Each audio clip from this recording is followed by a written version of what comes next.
All right, hi guys. So this is going to be the second episode, and we're going to actually cover a problem this time, the first problem of the handout. And this is a very routine problem. At least the first part is. The first part is there's a sphere of radius r. Wait, let me select the pen before I. There's a sphere of radius r. This is an oval. Already off to a horrible start. Just give me 1 second. Okay, sphere of radius r. This should make a sphere. Okay, we're rolling with a no. But we have a sphere of radius r, uniform charge density rho, which is a volume density, and we want the electric field everywhere. Now, everywhere would comprise all the regions in this diagram. So there's in the cube, inside the cube, and there's outside the cube. That's our two regions in the problem. And we want to know the electric field at each of these regions due to this sphere. I'm going to draw another sphere here actually. Okay, this time it's an actual sphere. Okay, great. Now, how do we solve this problem? This is going to be another pretty routine solution using simple Gauss law. Now, inside the sphere, right, we have the center of the sphere, and we want to know, because this is a sphere, it's going to have a very strong spherical symmetry. That means that any point in a circle around the center, it should have the same E field because of the spherical symmetry. If you're confused why the spherical symmetry does this, you could imagine just rotating your sphere around, and this point would come here, for example, and it's the same point, so it should have the exact same E field there. But now this point, due to the shape being the same, is going to have this has the same geometry, so this point still has the same E field. So by that logic, you can see that the E field is just the same everywhere on this circle around this on the around this sphere around the center, this dotted sphere around the center. That's in our actual shell of of charge density rho. Now, what we're gonna do um, is we're gonna look at this shell, this Gaussian surface that we've drawn around the center. This Gaussian surface, we drew a sphere around the center. This is what we have. And this surface is going to enclose some volume of our actual sphere. It's not going to enclose the whole sphere, it's just going to enclose some volume. And what Gauss's law tells us is in this volume, in this Gaussian surface, the electric flux through the surface is just equal to the charge enclosed by the surface divided by epsilon naught. I'm going to continue this calculation here in black. Now, the flux is, since the E field is the same at every point on this sphere, right? The flux should just be, and because the surface is obviously going to be 4 pi r squared, the area of the surface is 4 pi r squared, and each point has the same E field. We can just take the E outside the integral, d, and so we just have an area integral, which is the area of this sphere, which is gonna be 4 pi r square, which is the surface area of any sphere, and that's going to equal the charge on this surface. Now, we don't know the charge in this small sphere we've put, but we do know the charge density. So there's rho charge in every unit volume of the sphere, so we can write the charge as the charge density times the volume. Now, the volume is going to be the volume of our shell, which is 4/3 pi r cube. 4/3 pi r cube. I'm going to erase some things to make space, but from this we just get a pretty simple answer, because we have here also rho 4/3 pi r cube over epsilon naught. I forgot the epsilon naught here. I'll draw it here. I'll be more neat this time. But our answer is just going to be, we send 4 pi r squared to the other side, the denominator, and what we get is the 4 cancels, the cube cancels down into a linear power, the pi is going to cancel, and what you get is simply rho times the radius of the shell that we've taken over epsilon naught. Now, what does this result mean? It means that, let's return to our sphere. It means that if you draw a shell around this sphere that we have inside the sphere, then at any point on this shell, the E field is just going to be the rho, the charge density, times the distance you've taken from the center divided by epsilon naught. And you can take any shell inside the sphere, but it has to be inside the sphere. Because outside the sphere, we're going to have a slightly different field, which you'll see now. So let's clear all this. And now let's consider outside the sphere. It's really going to be the exact same procedure. It's just going to be a slightly different result. And the reason we're going to get a slightly different result is let's draw another Gaussian surface, a sphere, in which our actual shell is contained. This is different because this sphere, the Gaussian surface we've created, encloses our system, when before the Gaussian surface was like in the interior of our sphere. Now, this Gaussian surface, really, because it's a sphere, there's going to be a spherical symmetry by the shell theorem, if you've heard of that, and there's going to be equal E field coming out in all directions, like a point particle. The sphere is going to emanate an E field just like a point particle. So at every point on this Gaussian surface, we're going to have the exact same E field on each point on this spherical Gaussian surface. So again, what you're going to have is, let me clear this out to make space for our new calculations.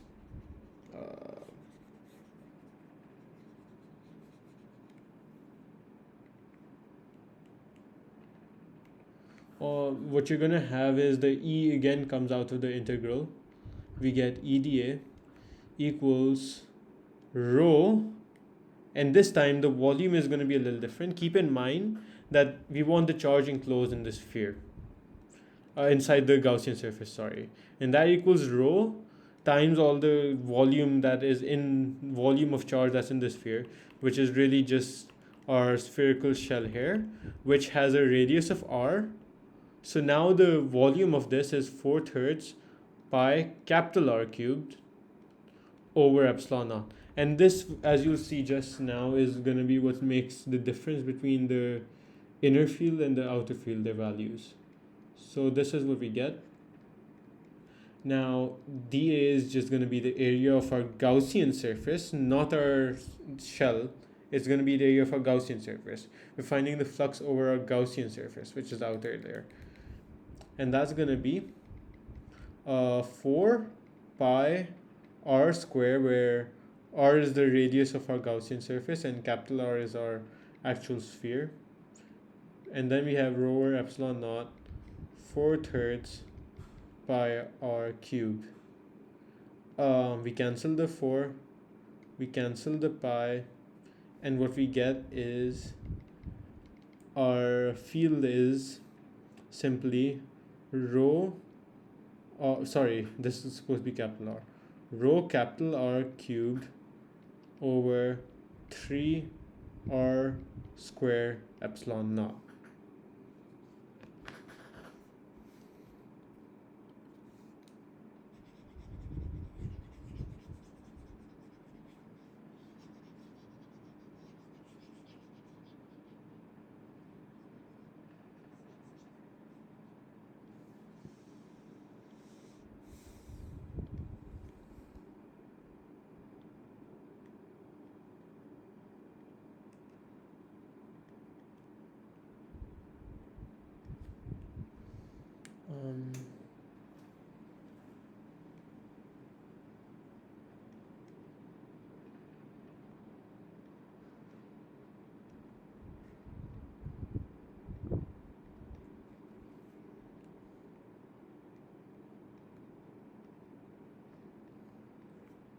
And this is what we end up with. Now, I do want to apologize. I forgot the factor of 3 in the denominator in our first value. I've added that here. There was supposed to be a factor of 3 in the denominator. That was my mistake. Now, what you see here is this value is for the inside of the sphere. I've denoted it with r is less than the radius of our actual big sphere, which just means that we're looking at the area inside of our charged sphere. This is for outside the charged sphere, which is why the distance we're considering is greater than the radius of the sphere. And that's our answer for part A.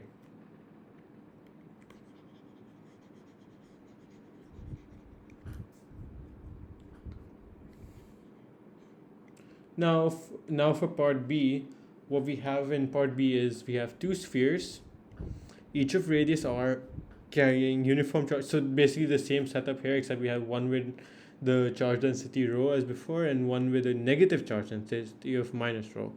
So that they partially overlap, call the vector from the positive center to the negative center d, find the electric field in the overlap region.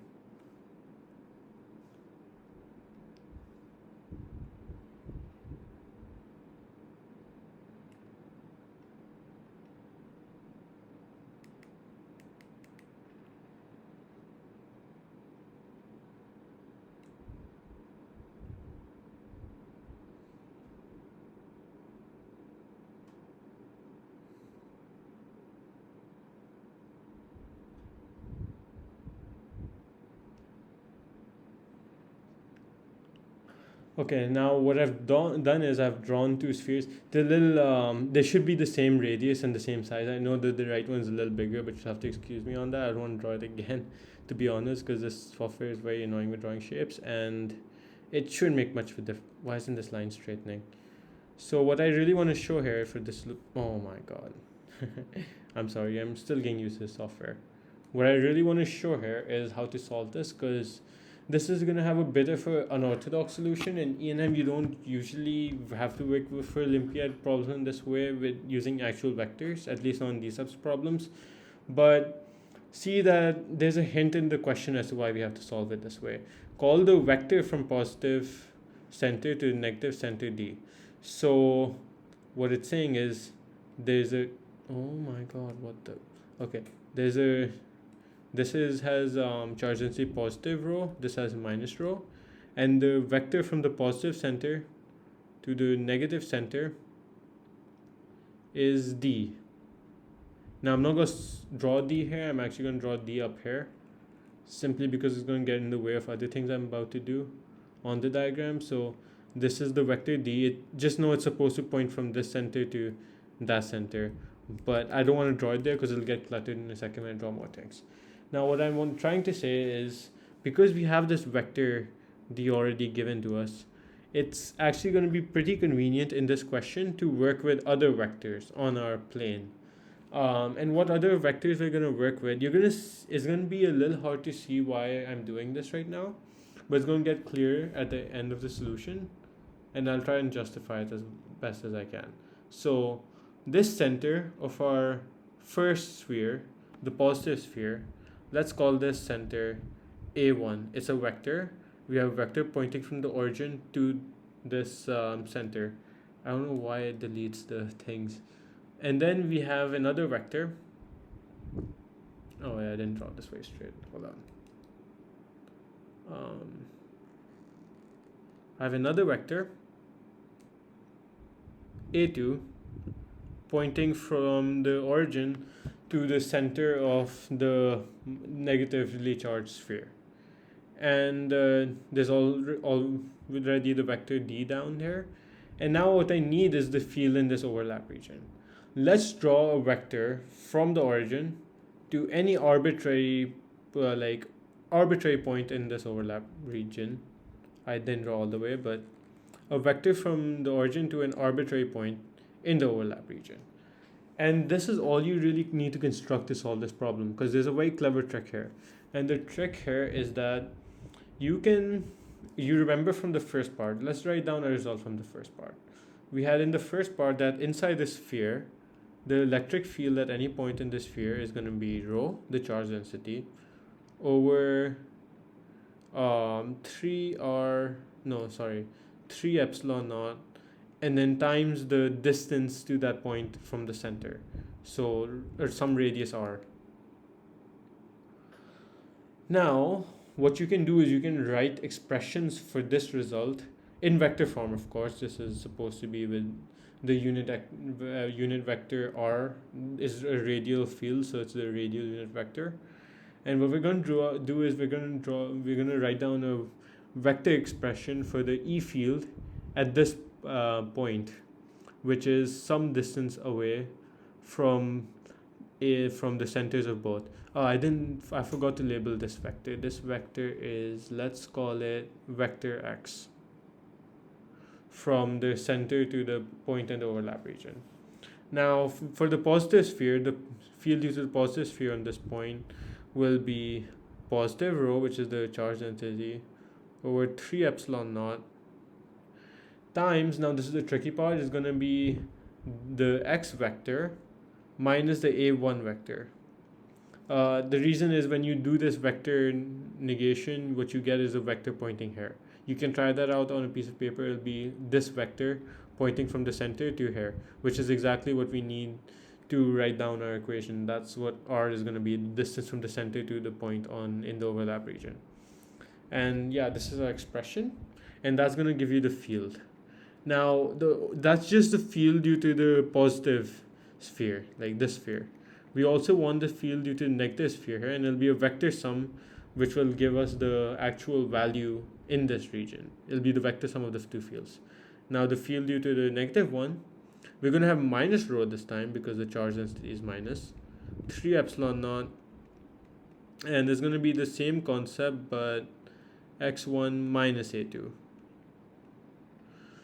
It'll just be this vector replaced by a2, and what you get here is, if you add these two together, what you get is, let me work in black now. What you get is, we'll take rho with 3 epsilon naught common. Now this x will cancel out with this x, they'll subtract into each other, and this a2 will become positive. So what you'll get is a2, the vector of a2 minus the vector of a1 in the multiplication. And okay, think about what a2 minus a1 is. We have this vector a2, this vector, and we subtract from it this vector, so we draw this. Let me draw this a little better. Let me draw it a little more proportionally. We have this sort of vector for a2. To minus a1, we flip around a1 and we add it to the tail of this vector. And the resultant vector is just this. Oh my god. The resultant vector is just this vector here, which is actually the vector d. It's the vector from here to the center here. And what that gives us is we can replace this vector with the vector d. So our final result becomes, let me write this in red for fun, rho over 3 epsilon naught and then the d vector. And that's going to be our answer for any arbitrary point in our field. This vector analysis was completely arbitrary to what point you take in this actual region that overlaps the spheres. As long as the radius of the two spheres is they both have the same radius, and you're overlapping them and considering the point in the overlap region, there's no approximations here, so this is the exact value. It's just going to be rho over 3 epsilon naught times the vector separating the two. And that's going to conclude it for this question, the first problem in our problem series. We did a worked example last time. So yeah, thanks for watching this video. I'll do more now. Bye.